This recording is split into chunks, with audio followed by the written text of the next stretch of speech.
गांव में कनुआ नाम का एक मिस्त्री रहता था।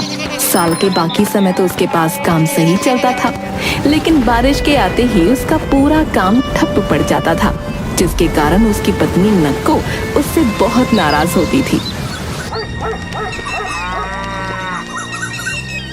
घर में खाने को कुछ भी नहीं है, कुछ लाओगे या भूखा मारने का इरादा है? अरे ये कैसे बोल रही हो तुम हैं? तुम्हारे तो मुंह से आग बरसती रहती है हर समय। जब पेट खाली होता है तो मुंह से आग ही बरसती है, फूल नहीं बरसते। अरे अब मैं क्या करूं हैं? जब बारिश शुरू होते ही मेरा काम बंद हो जाता है तो मैं क्या करूं बताओ? तो ऐसा काम ढूंढो ना जो 12 मास चले। घर से निकल जाओ और जब तक कोई काम ना मिले वापस ना आना। अरे ना करो, जाकर कोई काम ढूंढो और खाने के लिए कुछ लेकर आओ। अगर खाली हाथ वापस आए तो मैं तुम्हें खा जाऊंगी। कनुआ काम ढूंढने के लिए घर से निकल जाता है। वो भटकता रहता है पर उसे कहीं भी काम नहीं मिलता। तभी उसे एक आदमी दिखता है जो थका हारा कहीं से आ रहा होता है। अरे तुम क्या काम करते हो भैया? मैं तो लोगों के घरों में नौकर का काम करता हूँ। क्यों, क्या हुआ? नहीं कुछ नहीं हुआ। मुझे बस ये पूछना था कि ये अच्छा काम है ना? अगर तुम मेहनत करने वाले आदमी हो तो ये अच्छा काम है, और सबसे अच्छी बात तो ये है कि ये काम कभी बंद नहीं होता। यहाँ तक कि किसी के मरने पर भी काम बंद हो जाते हैं, लेकिन ये काम और उल्टा बढ़ जाता है। ये सब सुनकर कनुआ भी नौकर बनने की ठान लेता है। वो बिरजू और मुन्ना लाल के घर काम करने लगता है। धीरे धीरे वो अपनी मेहनत और ईमानदारी से सबका भरोसा जीत लेता है। कनुआ, तुम सचमुच बहुत मेहनती हो। तुम्हारे बिना हमारा काम नहीं चल सकता। धन्यवाद मालिक, ये तो मेरा कर्तव्य है। बिरजू के घर से निकलकर वो मुन्ना लाल के घर जाता है। कनुआ, तुमने हमारे सारे काम बहुत अच्छे से संभाल लिए हैं।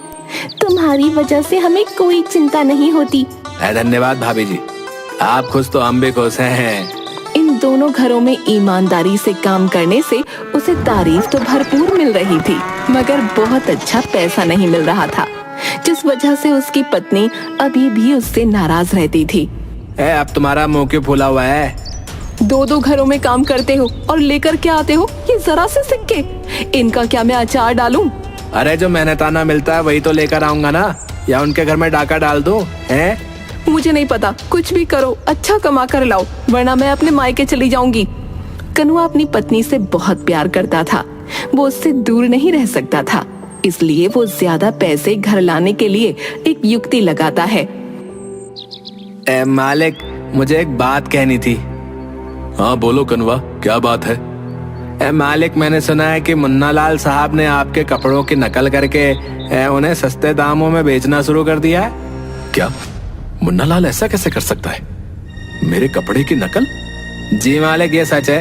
वो कह रहा था कि आपके कपड़े अब नहीं बिकेंगे, क्योंकि उसने वैसे ही कपड़े सस्ते में बेचने शुरू कर दिए हैं। बिरजू इस बात से बहुत नाराज हो जाता है।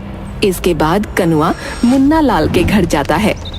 साहब, मैंने सुना है कि बिरजू साहब ने आपके ग्राहकों को ये कहकर लुभाना शुरू कर दिया है कि आपके कपड़े तो घटिया हैं। क्या बिरजू ऐसा कैसे कर सकता है भाई? वो तो मेरा दोस्त जैसा है। क्या बताएं साहब, आजकल पता नहीं चलता कि कौन दोस्त है कौन दुश्मन है। मैंने खुद सुना है, वो कह रहे थे कि आपके कपड़े किसी के लायक नहीं है और लोग अब उनके पास ही आएंगे। मुन्ना लाल भी इस बात से बहुत नाराज हो जाता है। दोनों के बीच तनाव बढ़ने लगता है। कनुआ अब उनकी पत्नियों के बीच भी आग लगाने की योजना बनाता है। भाभी जी, चांदनी भाभी कह रही थी कि आपका पहनावा बहुत खराब है और आपकी चुनी हुई साड़ियाँ पुरानी जैसी लगती है। क्या? चांदनी ऐसा कैसे कह सकती है? मैं उसे दिखाऊंगी कि असली पहनावा क्या होता है। बड़ी आई। भाभी जी, सरिता भाभी कह रही थी कि आपकी साड़ियाँ देखकर ऐसा लगता है जैसे कि मछली बेचने वाली की साड़ी हो। मुझे पता ही था कि वो मुझसे जलती है, जल कुकड़ी कहीं की। कनुआ ने बिरजू और मुन्ना लाल के परिवारों के बीच अनकही दुश्मनी पैदा कर दी थी। वो लोग एक दूसरे से चिढ़ने लगे। लेकिन जब दिवाली आई तो सरिता ने सोचा कि त्योहार के मौके पर दुश्मनी खत्म कर देनी चाहिए। उसने कनुआ से कहा, कनुआ, ये मिठाई मुन्ना लाल के घर दे आना और कहना कि दिवाली की शुभकामनाएं। ठीक है भाभी जी, अभी दे के आता हूँ। लेकिन रास्ते में ही कनुआ वो मिठाई खा गया। फिर जब वो चांदनी के घर पहुंचा तो चांदनी ने भी कनुआ के हाथ बिरजू के घर मिठाई भिजवाई। लेकिन इस बार कनुआ मिठाई को अपने घर ले गया।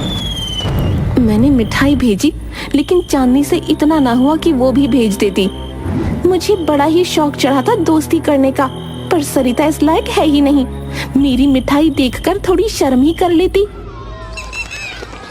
अब आखिर उसने उन्हें धोखा देने का सोचा, जिसके लिए वो इतने समय से तैयारी कर रहा था। मालिक, मेरी पत्नी बहुत बीमार है, इलाज के लिए बहुत से पैसों की जरूरत है मालिक। कितने पैसे चाहिए कनुआ? मालिक, कम से कम 50,000। ठीक है, ये लो, और पैसे भी जल्दी लौटा देना। जी मालिक, धन्यवाद। कनुआ पैसे लेकर गायब हो जाता है और काम पर वापस नहीं आता। नक्को वो पैसे देखकर बहुत खुश होती है, पर उधर बिरजू बहुत गुस्से में आ जाता है और तुरंत पंचायत बुलाने का फैसला करता है।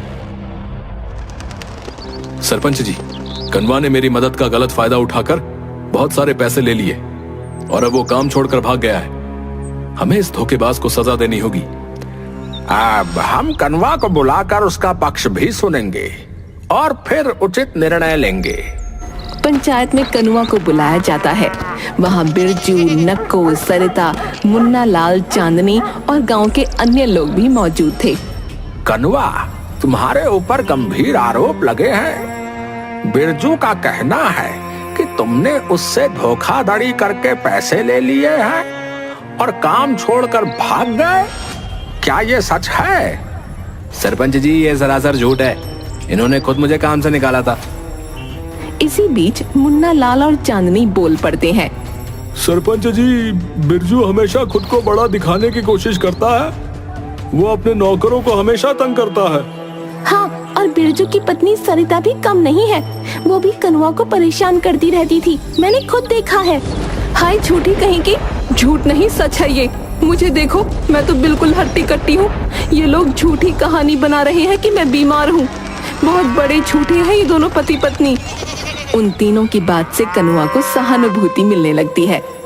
कनुआ के खिलाफ कोई सबूत नहीं है, बल्कि गवाह उसके हक में है, इसलिए कनुआ आजाद है। लेकिन सरपंच जी, उसने मेरे साथ धोखा किया है। देखो भाई, फैसला हो चुका है। कनुआ राहत की सांस लेता है और पंचायत से बच निकलता है। बिरजू के यहाँ काम छोड़कर उसने सरपंच के यहाँ काम करना शुरू कर दिया और वो सरपंच का बहुत चहीता बन गया। इस दौरान एक दिन चांदनी अपने गहनों की मरम्मत करवाने बाजार जा रही थी। कनुआ, मैं बाजार जा रही हूँ, गहनों की मरम्मत करवानी है, घर का ख्याल रखना। अरे आप क्यों तकलीफ कर रही हैं? मैं ही आपके गहनों की मरम्मत करवा लाऊंगा, आप मुझे दे दीजिए। ठीक है, तुम भरोसेमंद आदमी हो, ये लो, ध्यान रखना। चांदनी ने कनुआ को अपने गहने सौंप दिए, लेकिन कनुआ उन्हें लेकर गायब हो गया। चांदनी मुन्ना लाल के साथ उसके घर पहुंची तो कनुआ ने इससे साफ इनकार कर दिया। थक हार कर उन दोनों ने पंचायत में शिकायत दर्ज करवाई। कनुआ, तुम्हारे ऊपर गहने चुराने का आरोप है, क्या ये सच है? सरपंच जी, मैंने ऐसा कुछ नहीं किया है, ये गलतफहमी है। गलतफहमी? मेरे गहने तुमने ही लिए थे और अब झूठ बोल रहे हो। सरपंच जी, मुझे लगता है कि मुन्ना लाल और चांदनी ने कनुआ को फंसाने की साजिश रची है। हाँ, चांदनी हमेशा कनुआ से जलती रहती है। वो नहीं चाहती कि कनुआ हमारे घर में काम करे। अरे, इसने तुम्हारे साथ भी तो यही किया था। तुम तो इसकी सच्चाई जानती हो। तुमने हमारा साथ दिया था जो हम तुम्हारा साथ दें। कनुआ मेरे घर में भी काम करता है और मैं उसे जानता हूँ, वो ऐसा कभी नहीं कर सकता। कनुआ एक बार फिर से बच जाता है।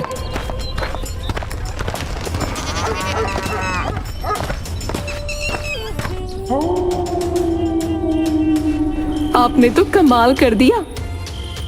अब हमारे पास बहुत सारे पैसे और गहने हो गए हैं। चलो अब हम लोग शहर चलकर रहते हैं। चलो चलेंगे, शहर भी चलेंगे, लेकिन उससे पहले एक बड़ा हाथ तो मार लो।